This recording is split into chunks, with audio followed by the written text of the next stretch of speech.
Баршчэўнік – расліна па-за законам. Дзіўна, але яна была выведена штучна для вырошчвання ў якасці сельскагаспадарчай культуры на корм для скота.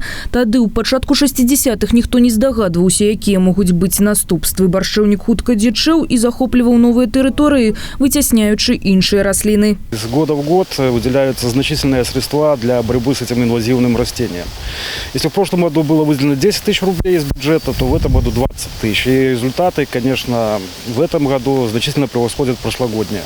Своечасова выявіць ачагі ўзнікнення і пабачыць ужо знішчаныя сцеблі дапамагае авіяцыйная тэхніка. З высоты птушынага палёту сярод прыгожых маладзечынскіх пейзажаў разлапістыя зараслі відаць як на далоні. Сёння на постсавецкай прасторы распрацаваны цэлыя стратэгіі бітвы з інвазіўным відам. Краіна, якая пакутае больш за ўсё, Расія.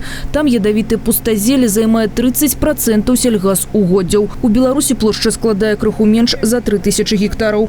У лідарах Віцебшчына і Міншчына. Згодна латинской назве роду расліна мае імя гераклавая і нездарма. Корань до метра, а ствол аж до 3, плюс хуткасць росту. Цяжкасці пры барацьбе з баршчэўнікам Сасноўскага дадае прарастанне невялікімі участкамі.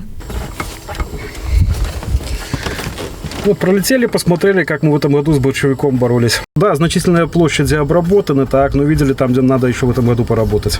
Жоўты колер – вынік барацьбы з дзікай раслінай. Сёння існуе некалькі методаў яе вынішчэння, але ў любым выпадку задача не з лёгкіх. Самый эффективный метод борьбы химический. Вот то, что мы наблюдали с вами в ходе облета территории района, то, что полностью растение погибает. Но основная задача – это вовлечение земель в хозяйственный оборот. Их после того, как убрали борщевик, необходимо распахивать и сеять пропашные сельскохозяйственные культуры.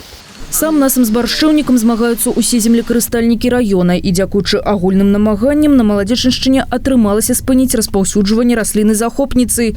Цяпер спецыялісты працуюць менавіта над яе поўным вынішчэннем. Алеся Ушакова, Іван Бялкоў, МКТБ.